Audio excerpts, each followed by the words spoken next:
여기는 그 대북 근교에 있는 중화민국 국립고궁박물원입니다. 국립박물관입니다. 송나라 시대부터 약 1000여 년간 내려오면서 수집 보관해온 중화민국 5000년 문화의 유산들이 여기 수장되어 있습니다. 오늘 중화민국 정부의 특별한 후원과 협조를 얻어서 내부로 저희들이 들어가서 중요한 유품들을 중심으로 쭉 계속해서 소개해드리겠습니다.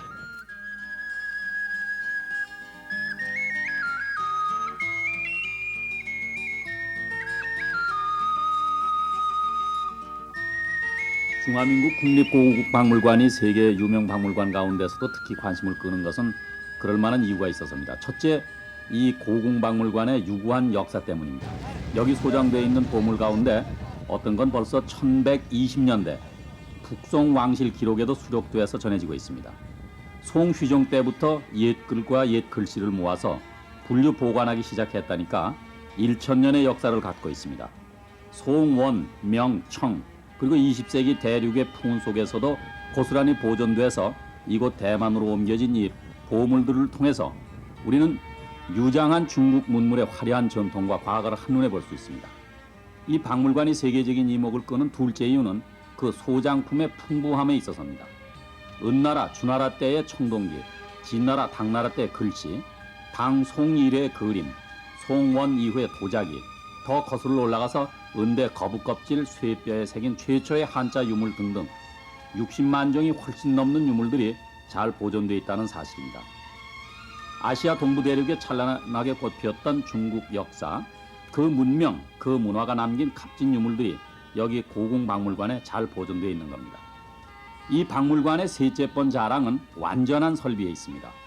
손문 선생의 동상이 있는 중앙현관을 들어서면 3면의 벽에 글씨와 그림이 쫙 걸려 있습니다. 1700년 전 왕이지 글씨가 아직 먹이채 안 마른 것 같이 깨끗한 모양으로 잘 보존되어 있습니다. 이 중앙전시실 네 귀퉁이로 각각 이어진 전시실이 옥기, 조각, 책, 식물, 법기 등을 위한 것이고 층계를 오르면 또 도기, 자기 이런 것들이 잘 보관되어 있습니다. 모두 4층인 이 고궁박물관은 1965년에 신축돼서 일명 중산박물관이라고도 불립니다. 연 3,000평의 넓은 건물로 모두 공기 조절이 잘 되어 있고 습기나 불, 도난 등에 대비한 시설이 완전하다고 합니다. 이 건물들이 산허리를 깎고 통로를 뚫어서 180m 깊숙이까지 지하 특별 전시실을 만들고 만약의 경우 공습 피해까지 완전히 대비하게 되어 있다고 합니다.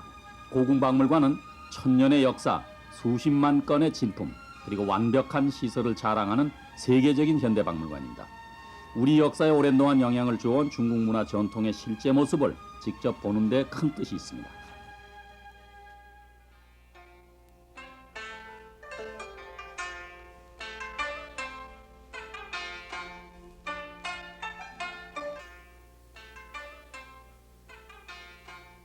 대한민국 국립고궁박물원, 대한민국 방송으로서는 처음으로 내부에 들어왔습니다. 오늘 우리 고궁박물관 내부를 전시품을 소개해 주실 분은 한국에서 공부를 한 한국어 소개 안내원인 주수경 씨입니다. 여기가 갑골 문자실이죠? 네. 그거 하나 좀 설명을 해주세요. 갑골이. 네, 이 갑골 문자는요, 중국의 최초의 문자라서요.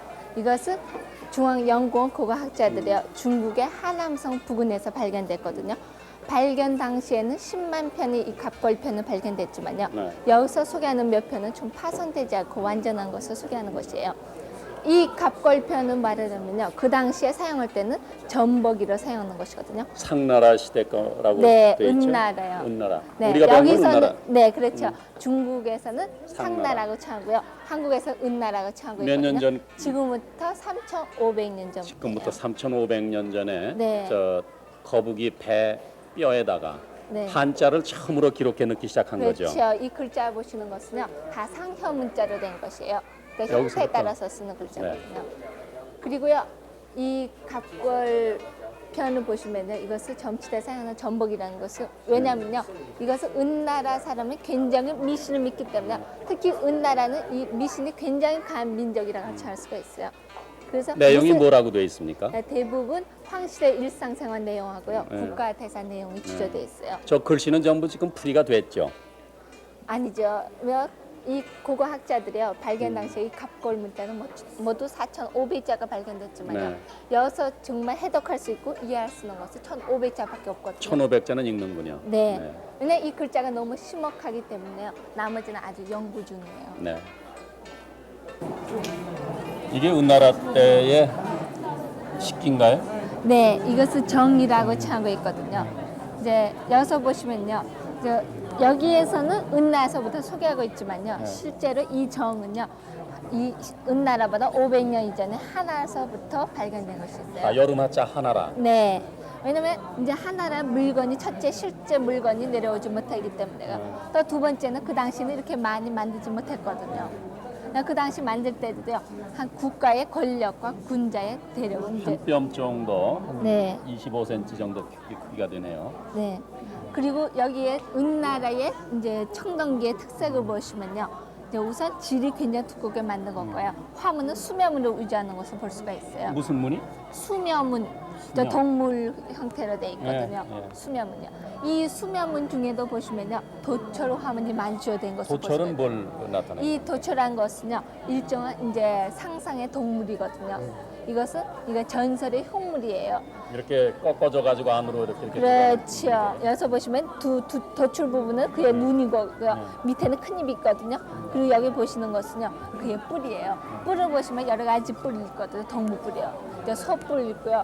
이제 그리고 노루 이게 뿔. 전부 3,500년 전쯤에 만들어진 그렇죠. 서치죠.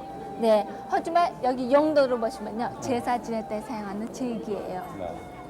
이건 생김새가 좀 다른데 뭐죠? 이것은 귀라는 것을 이제 말하거든요. 이것은요 5가지 잡곡을 담는 제기예요. 중국말로 퀘이라고 써놨죠. 네, 고에이라고 쓰죠. 이제 둥글지 않고 이게 뭐 가지고 근데 우리 역시 뺨으로 한 뼘 정도 네. 높이가 되는군요. 그리고요 이 조형을 보시면 아주 재밌거든요. 여기 보시면 용이 새를 먹는 그런 형태예요.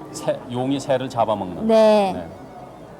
자, 이것은 3층으로 되어 있거든요. 이것도 역시 한 3,500년 전의 거죠? 네, 은나라. 완전하게 보존된 것이 놀랍네요. 아, 이제 600여 년간에 걸치는 그 상나라가 끝나고 서주 네. 시대로 들어오는데 유물들은 비슷하게 생겼어요. 네, 실제로는요 서주나라의 청동기 보시면요 화문든지 이제 조형은 다 은나라 모방해서 만든 것이에요. 하지만 다른 것은요 이 시대 와서는 대부분 안에 보시면 글자가 새겨 있거든요.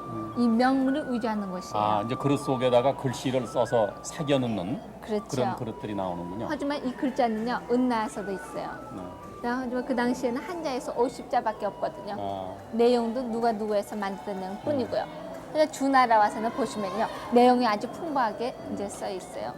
대개 저거 뭐라고 돼 있는지 한번 이제 상습의 내용이 주요되어 있고요. 네. 조상을 숭배하는 내용, 전쟁의 승리 내용 등등이 주요되어 있어요. 그런데도 아직 무슨 소리인지 모르는 거는 그냥 커다란 입구자처럼 남겨놨네요. 그렇죠. 네, 아직까지 연구 중인 뜻이죠.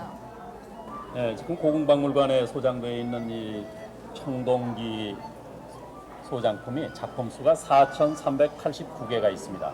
이것을 우리가 전부 볼 수가 없어서 이제 대표적인 거 서주를 보고서 다시 400년 뒤 서주 400년이 끝난 뒤에 춘추 전국 시대가 열리는 때에 만들어진 그런 그 청동기들을 보게 되는 겁니다. 이게 뭔가 좀 설명을 해주죠. 네, 이제 아까 소개할 때 이제 상나라든지 주나라 것은 대부분 제기로 사용하고 있거든요. 하지만 이제 춘추 전국 시대 와서는 이제 이것을 제기로 사용뿐만 아니라 점점 일상생활에 들어가기 시작하는 것이에요. 특히 춘추 시대의 식기정을 보시면 이제 은나라천하고 비슷하지 않거든요. 그냥 복부는 크게 되기 시작하고요. 다리는 점점 짧게 된 것을 볼 수가 있어요. 실용적으로 돼가는군요. 그렇죠. 그리고 화문을 보시면 점점 단소하기 시작하고요. 그리고 귀는 옆으로 된 것을 볼 수가 있거든요. 이 다리 짧은 이유는요. 불을 가까이 있기 위해서예요. 그리고 끓일 시간은 짧을 수가 있고요. 귀는 옆으로 된 것은 이때부터 뚜껑을 사용하기 시작하는 것이요. 여기서부터 뚜껑이 있네요. 네, 이제 뚜껑이 있는 것을 볼 수가 있죠. 하지만 이것은 이제 단순한 뚜껑만 사용뿐만 아니라 열리면 쟁반으로 사용할 수가 있어요.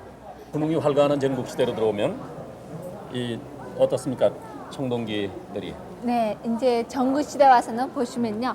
우선 상나라처럼 그렇게 엄숙한 점을 볼 수가 없거든요. 또한 그렇게 정밀하게 만들지 못했어요. 왜냐면 이 이유는요, 춘추말 전구체에는 전쟁이 많기 때문에 그럴 시간 없고요. 더 중요한 것은요, 이때부터 일반 관인들도 자기가 돈만 있으면 이런 청동기도 다 만들 수 있기 때문에 이제 대량 이제 왕실에서 그렇죠. 쓰던 것뿐만 아니라 일반인들도 썼고 그렇죠. 전쟁들이 많던 시대여서 정교한 무늬 같은 건 넣지 않고 실용적으로 만들었군요. 그렇죠.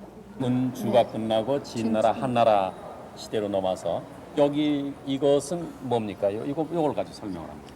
이거 보시는 것은 이것은 가량이라고 하고 있거든요. 이것은 마치 우리가 지금 쌀을 살 때 말대 그런 작용을 갖고 말, 있어요. 쌀을 네. 담아서 분량을 보는 말. 그렇죠. 네. 말대 이것은 앞뒤로 다 네. 사용할 수 있는 것이에요. 하지만 또 중요한 것은 여기 보시면 명문이 주저되어 있거든요. 그러면 이 오늘 이 고궁박물관의 그 3대 보물이라고 그러는 동기를 한번 결론으로 한번 볼까요? 네. 네. 기록에 보면은 종주종이라는 게 있다고 그래서 네. 여기 왔는데 이거로군요. 네. 이것은 바로 우리 고궁박물관에서요. 3대 보물에 처하는 한 가지예요. 하지만 이 세 가지 물건의 역사 가치를 보시면요. 역시 이 명문에 있는 것이거든요. 우선 정주정의 명문에 보실까요? 모두 122자가 주저되어 있어요. 서주 때에 네. 그러니까 3,000년 전에 그렇죠. 이 내용은요. 이것은 서주나라 천자가 천지신령께 제사 지낼 때 사용하는 제기예요. 종주종 바로 뒤에 전시되어 있는 것이 모공의 서치라고 그러는 거죠. 네, 그렇죠. 이 모공정도 이 세 가지 물건 중에 하나거든요. 네, 이것도 서주 때 거네요. 그렇죠. 역시 3,000년 전. 하지만 이거 특색 있는 것은요. 네. 이 모공정은 이 세 가지 물건뿐만 아니라 여기서 소개하는 청동기 안에서요. 명문이 제일 많이 주요되는 모공정이거든요. 몇 이 글씨나 있어요? 500자가 주요되어 있어요. 이 대략의 뜻은요. 이 모공하는 사람은 나라의 숙부거든요. 나라에게 공이 있기 때문에 임금으로부터 하사받았어요. 그 하사받은 내용과 과정을 하나씩 주저돼서 자자선서 대대 물려가면서 이제 제사 지낼 때 사용하는 것이에요. 이 모공정 옆에 그 산씨의 쟁반이라는 게 있네요. 역시 서주 때 것으로. 네, 이 산시판은요. 또한 중국의 최초의 화약서라고称할 수가 있어요. 중국의 뭐 최초의 뭐라고요? 화약서. 화해문서. 네. 그런 쓴 거라군요. 이 안에 보시면요. 두 나라의 토지 배상 내용이 주저되어 있고요. 모두 357자가 주저되어 있어요. 청동기들을 보면은 도철문이라고 그래서 다 비슷한 게 나오는데 한번 설명을 해봐. 이게 뭐를 그린 건지. 이것은 바로 도철 화문이거든요. 네. 그래서 보시면요. 실제로 이것을 상상한 동물이에요. 이 동물은 머리만 있고 몸은 없는 것을 볼 수가 있거든요. 이 그림 따라서 보시면요. 이것은 그의 뿔이에요. 예. 그 다음에는 이것은 코고요. 그다음에 이쪽에는 큰 입이 있거든요. 예. 그다음 보시면요, 여기 보시는 것이 바로 그의 눈이에요. 얼굴이군요. 어떻게 보면은 그렇죠. 정면에서 보는. 하지만 여기서 중요한 것은요, 여기서 보시면 이것은요 문명을 뜻하는 것이에요. 그리고 이쪽에 보시는 이 형태 보시면 칼로 돼 있거든요. 예. 이것은 눈썹인데. 권력을 뜻하는 것이에요. 네. 문무 다 표시하는 거로군요. 자기는 중국에서 가장 먼저 발명된 공예품입니다. 이곳 고궁박물관에는 일찍이 북송 시대부터 청나라 말기까지 역대 유명한 가마, 즉 요에서 구워낸 작품 중 대표적인 것들이 모두 갖춰져 있습니다. 중국 특히 송대의 자기가 유명하지만은 그리고 명대의 청자가 좋지만 그러나 우리 청자, 우리 백자가 가진 그 작품의 세계는 중국의 그것을 훨씬 벗어난 또 다른 차원의 것이 아닌가 하는 느낌을 짙게 받습니다. 저희들이 지금 보는 것은 선사시대의 톡입니다. 4,500년 내지 5,000년 전 거라고. 네, 이 채세톡이는요. 그래서 고궁박물관에서 역사가 제일 오래된 사전시대 때의 채세톡이거든요. 사전시대. 네, 사전시대 때요. 이것은 중국의 감숙선 반산에서 출토하는 것이에요. 그렇기 때문에 또한 반산식 채세톡이라고称하고 있거든요. 네, 그리고 이제 이 장식을 보시면요, 다 위로 중시하는 것을 볼 수가 있거든요. 그리고 화문은 이제 역시 반산으로 된 것이고요. 산이 반으로 잘리는 그런 형태거든요. 그렇기 때문에 반산식 채세톡이라고称하고 있어요. 그 옆에 건 뭐가 되겠습니까? 저쪽에. 이것은 전구시대 때 흑쇠톡이에요. 또한 영사 문화의 대표 작품이라고 할 수가 있어요. 춘추 전국 시대에 네. 그때 독일어군요. 네. 하지만 여기 보시면 글자가 새겨져 있거든요. 이 글자는 청나라 건륭 황제가 새긴 것이에요. 아, 청나라 건륭 황제가 가지고 있을 네. 때 자기가 다시 써넣었군요, 글씨를. 그렇죠. 네. 이 건륭 황제는 이 걸두품을 수집한 것을 굉장히 좋아하거든요. 어느 것은 자기가 수집한 것이고요. 대신에 바치는 것이고요. 또 어느 날까지 이렇게 많은 전시를 할 수 있다는 것을 이 건륭 황제 덕분이라고 할 수가 있어요. 청나라 이게 이제 사체가 있는 그런 도자기네요. 네, 이때부터는 이제 소개하는 것은요, 최초 유학색을 소개하는 것이에요. 네, 보시면 안에는 태는 역시 토기로 만든 것이거든요. 하지만 이때 유학색의 결점을 보시면요, 광택 없는 것과 투명하지 않는 것이 하나 결점이에요. 결점이 초기니까 단순해서 그렇고 나중에 그렇죠. 발전했을 거예요. 2200년 내지 2300년 전 거죠? 네, 육조 시대 것입니다. 6조 때인데 그때 이미 그 유약을 써서 자기를 만드는 그런 작품이 나오는군요. 네, 이제 우리 삼국 시대에 해당하는 당나라 때 건데요. 여기 자기의 이제 빛깔이 여러 가지 빛깔이 들어가네요. 네, 이제 여기서 소개하는 것은 당 삼체를 소개하고 있거든요. 이제 우선 세 가지 유학색을 삼체라는 게 보시면 세 가지 빛깔이라는 거죠. 그렇죠, 유학 색깔이죠. 여기서 보시면 녹색가 있고요, 황색, 황색. 흑색 이렇게 세 가지로 나눠져 있어요. 그것이 저 술잔만 그렇지 않고 이렇게 말이 됐을 때 인마 이럴 그렇죠. 때도 이렇게 나오는 거죠. 하지만 여기서 소개하는 물건을 보시면요, 네. 이것은 순장품으로 사용하는 것이에요. 왜냐하면 이제 상나라 때 제왕이 돌아가시면 사람을 매장하거든요. 아, 그런 방식이 너무 잔인하기 때문에 후에는 이런 모형을 만든 다음에 순장품으로 사용하는 것이에요. 1200년 전쯤 건데요. 네. 아주 요새 만든 것 같아요. 여기서 보시면요, 이 말은 여기서는 전말을 뜻하는 것이에요. 이것도 당나라 말이죠. 네, 무관을 뜻하는 것이고요. 그리고 문형은 문관을 뜻하는 것이에요. 저것도 삼체 세 가지 네, 빛깔을 흘려가지고 네, 그렇죠. 요즘 우리 저 사기 그릇 파는 데 가면 있음직한 그런 모양으로 아주 창조하게 만들었다. 우리나라 신라 고구려 백제 시대에 해당하는 당나라 때 만들어진 거죠. 그렇죠. 1000년 전에서 700년 전에 걸치는 그 송나라, 우리나라로 보면은 고려 초에 해당하는데 그렇죠. 고려 백자하고 청자가 이때 유명한 거죠. 네, 그렇죠. 이 자기로서는요, 이제 황금 시대가 바로 송나라예요. 한국의 고려 청작을 비교할 수 있는 시대거든요. 지금 보시는 것은 정려거든요. 왜냐면 이 시대의 자기 명칭은 다 지방의 명칭 따라서 붙이는 것이에요. 지금 보시는 이 정려는 정주에서 굽기 때문에 정려라고 칭하고 있거든요. 우선 우리 정려의 특색을 보실까요? 이제 우선 색깔이 굉장히 깨끗한 것과 하얀 것이 하나의 특색이고요. 하지만 결점은요, 구리가 가 있는 것이에요. 입가에 보시면 구리가 가 있거든요. 이것은 이 자기를 굴 때는 엎어서 굽기 때문에 입가에 유학색을 바를 수가 없거든요. 그냥 사용하면 불편하기 때문에 구리가 있든지 또는 도금해서 사용하고 있어요. 하지만 여여에 갔으면요, 이 청자의 대표 작품이거든요. 이때 와서는 이 자기를 굴 때는 이제 받쳐서 굽기 때문에 입가에 아주 운합하게 바를 수 있는 것을 볼 수가 있어요. 중국의 옛 청자 가운데 가장 뛰어난 것들은 여요에서 구워낸 것들입니다. 이 여요에서 구워낸 분청 연꽃사발은 송청자 대표적인 것입니다. 10조각의 연꽃잎이 다소 곳이 벌어진 조금은 키가 큰 이 사발을 가만히 보고 있으면 이게 중국 것인지 우리 고려 것인지 구별하고 싶은 마음이 흐려지는 걸 느낄 수 있습니다. 송대에 와서는 관효가 유명한 도자기의 산실이었습니다. 여기 있는 호려병은 약간 회색이 감도는 그런 파란 유약을 머금고 있습니다. 단순하면서도 정교한 균형미를 갖춘 이 호려병에서도 어딘가 우리 고려 청자와 닮은 구석을 발견하게 됩니다. 많지 않은 원대자기 특제의 하나입니다. 어디서 구운 건지 즉 가마 이름이 기록되어 있지 않습니다. 그릇이 큽니다마는 조금도 투박하게 느껴지지 않는 것은 날렵한 모양과 또 서로 잘 물려 돌아가는 안팎의 꽃무늬 때문이 아닌가 이렇게 봅니다. 명대에 내려오면은 관효가 성합니다. 특히 영락요에서 구운 게 유명합니다. 좁은 주둥이, 가는 목, 양쪽에 날렵한 두 귀가 예쁩니다. 목에 파초무늬, 어깨에 연꽃무늬, 몸통에는 자유분방한 산수와 춤추는 5사람의 몸짓이 요란합니다. 중국 자기를 보면 확실히 중국 사람들은 어느 시대건 섬세함과 오밀조밀한 아름다움을 잊지 않는다는 것을 알 수 있습니다. 너무 잔손이 많이 가서 전체의 아름다움을 오히려 색이 즉 잔재주가 가리는 것 같습니다.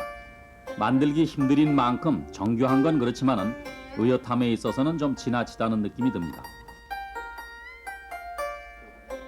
청나라 자기들은 굉장히 현란해요. 그렇죠. 굉장히 복잡하고 화려하게 보이죠. 특히 저 건륭 황제 때 만들어진 자기들은 그렇죠. 네. 하지만 이 건룡 황제 이후에는요, 자기는 점점 쇠퇴한 것을 볼 수가 있어요. 색깔은 여러 가지 색깔이 나타나겠지만요, 점점 중국의 고유 맛이 나타나지 않고 서양 맛이 나타나는 것을 볼 수가 있어요. 하지만 여기 있는 특수한 것을 보시면요, 이것은 하나의 천백 반탈택이라는 물건이 있거든요. 천백이라는 뜻은요, 굉장히 깨끗하고 하얀 것을 천백이라고 칭하고요. 반탈택인 것은 이 물건 보시면 아주 투명하게 조각되어 있거든요. 조각 부분은 유리같이 투명하고 저 그릇은 사기 그릇같이 되어 있고. 네, 투명한 사이에 유약색을 바르는 것이에요. 이건 찻주전자입니다. 옹정요에서 유명한 청나라 자기들이 많이 구워졌다고 되어 있습니다. 청나라 자기의 특색은 한없이 오밀조밀하다는 데 있습니다. 이 주전자는 250년 전 겁니다. 청나라 자기의 정교함이 이쯤 되면 더 갈 데가 없어집니다. 200년 전의 것입니다마는 이젠 사라젠이나 르네상스의 유럽 미술을 대하는 냄새가 오히려 짙습니다. 이 병은 겹으로 되어 있습니다. 겉병 4군데를 따고 안에 그린 금붕어가 내다보도록 이렇게 만들었습니다. 황금 도안이 아주 화려합니다. 중국 사람들은 예나 지금이나 옥을 몹시 좋아합니다. 옥은 바로 뭔가 좋은 일의 표시이고 또 덕이 높은 군자의 징표로서 바로 인격 함양하고도 직결된 귀한 돌로 여겨져 왔습니다. 옥으로 만든 기물들은 크게 3종류로 대별됩니다. 그 하나가 제사 지내는 데 쓰는 예배의 대상이 되는 거고, 둘째는 왕실에서 쓰던 예기이고, 셋째는 민간의 장식품입니다. 중국 문물과 접하여 살아온 우리네 조상들도 옥을 폭 소중히 여겨왔다고 합니다만 지금은 중국옥이 그저 희귀한 보석으로밖에는 잘 알려지지 못한 것 같습니다. 상, 즉 은나라 때의 그 구옥 소벽입니다. 역시 황제의 권위를 나타내기 위해서 만들어 갖고 다니던 겁니다. 그저 질박한 고풍을 보일 뿐 글씨조차 새겨넣지 않았습니다. 어떻게 보면은 형이상학적인 우주의 원리를 나타내는 그림 같기도 한 무늬가 흘러간 3천수백 년의 세월과는 아랑곳 없이 그대로 영롱합니다. 권위를 상징하는 주대 황옥입니다. 상아빛 옥판에 구멍이 있고 글씨는 뒷날 새겨넣은 겁니다. 오복 오대당이라고 하는 도장하고 청의 고종 즉 걸륭제가 쓴 식귀가 새겨져 있습니다. 서주의 구 옥규 역시 같은데 크기가 훨씬 더 큽니다.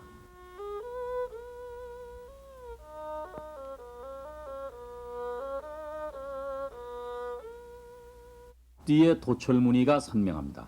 두 끝부분에는 용의 머리가 새겨져 있습니다. 나무로 만든 대좌 역시 예사롭지가 않습니다. 여기 황이라고 하는 것은 육기, 그러니까 천자가 천지 사방에 제사 지낼 때 쓰는 제기의 일종입니다. 노란 옥에 검붉은 색깔이 곱게 섞인 희귀한 옥돌을 깎아서 만든 뚜껑 있는 병입니다. 주둥이 주변에는 구름 무늬를 새겨놓고 병 몸체와 뚜껑 부위에 온통 동화뱀 조각으로 휘감겨 있습니다. 물소뿔 대저가 또한 옥처럼 곱고 조각이 섬세합니다. 흰 옥에 검은 빛이 스민 귀한 옥석을 장난기 있게 주물러서 하나의 에피소드를 이루고 있습니다. 중국은 대대로 옥기의 나라입니다. 그냥 옥이라면 이런 초록의 것을 뜻할 정도로 중국 정통옥을 깎아 만든 필통입니다. 석실장서라고 글씨가 보입니다. 염립번이라고 하는 사람은 한대에서 청대에 이르는 13사람의 황제 초상을 그린 당나라 화가로서 그의 작품이 지금 미국 보스턴 미술관에 소장돼 있죠. 당대에 이를 것 같으면 불교는 물론 나중엔 마호메트교까지 들어와서 찬란한 정신문화를 꽃피웁니다. 서남아시아 사람들의 조공행렬입니다. 명황행촉도는 당대의 명화지만 누구의 그림인지 작자가 미상입니다. 1천수백 년 전 그림치고는 너무 잘 보존되어 있고 그림 내용을 보면은 그 시대 귀족들이 어떤 옷을 입고 어떻게 살았는지 분명하게 보입니다. 일설에는 송대 이웃 사람의 그림이라고도 하지만 역시 확실하지는 않습니다. 10세기의 화가 조가는 지금 남경 지방인 강령에서 태어난 사람입니다. 그린 것은 오로지 산, 나무, 돌, 물뿐이었습니다. 그 중에도 남강 풍경이 너무 유명합니다. 어부, 하동, 길손의 발길이 모두 바쁩니다. 송나라 휘종은 옛 문물에 관심을 가지고 귀한 문화재를 수집한 일로 유명한 황제일 뿐만 아니라 그 자신 명필이고 또 화가로서 출중한 인물입니다. 이 문회도는 문인들을 불러서 잔치를 벌이는 장면을 명주폭에 그린 그림입니다.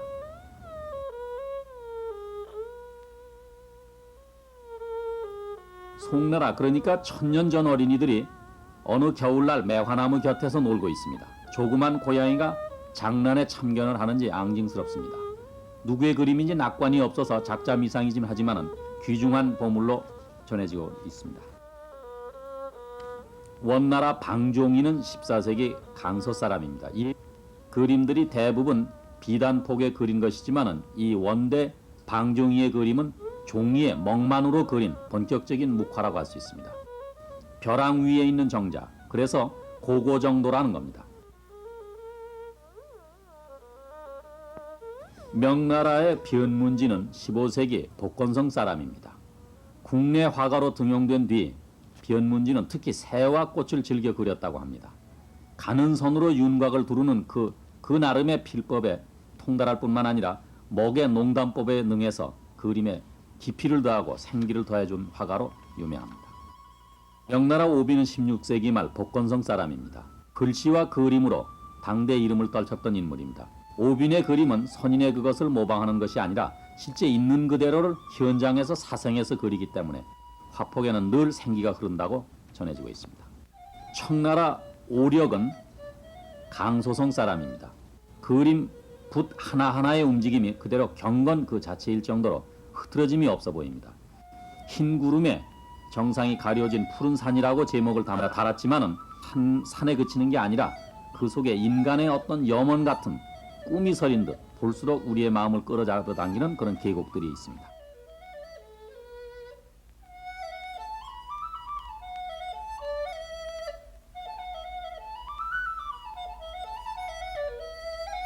이 방은 그 유명한 그 글씨의 전시실이죠. 네. 지금 첫 번에 나오는 것이 왕이지 글씨인데요. 이 왕희지는 한국에서 잘 알려진 이제 서가죠.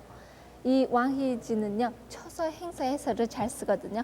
특히 유명한 것은 난정 집서가 있지만요. 하지만 유감스럽게도 진적은 오늘까지 전하지 못했거든요. 이 이유는 당나라 임금님이 너무 좋아하기 때문에 죽을 때는 부장품으로 사용하기 때문에 오늘까지 전하지 못하는 것이에요. 이것은 안진경의 초거예요. 진짜 글씨가 아니라 자기가 초거 웃어 쓴 다음에 사실 옮긴 거거든요. 여기서 보시면 도장이 많이 찍어 있죠. 이것은 그만치 많은 사람을 걸쳐서 넘어왔다는 증거예요. 가진 사람이 자기 낙관을 하나씩 찍었군요. 그렇죠.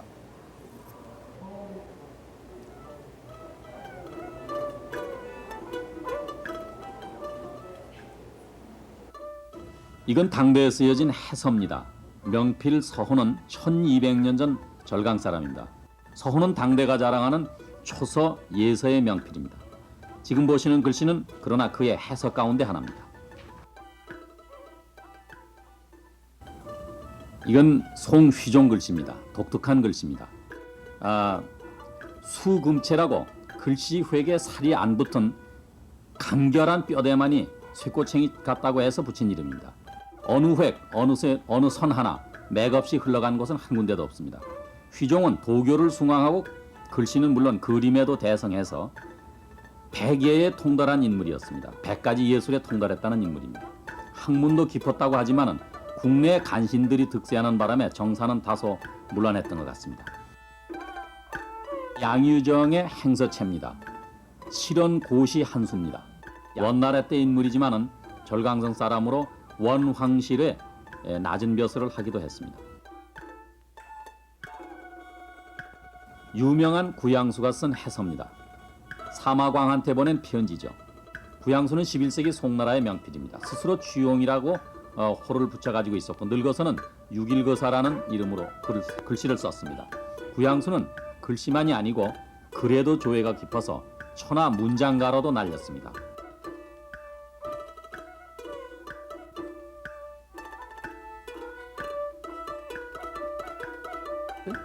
많이 본 듯한 글씨입니다. 소동파의 행서입니다. 소동파는 11세기의 사천 사람으로 스스로 호를 동파거사라고 했습니다.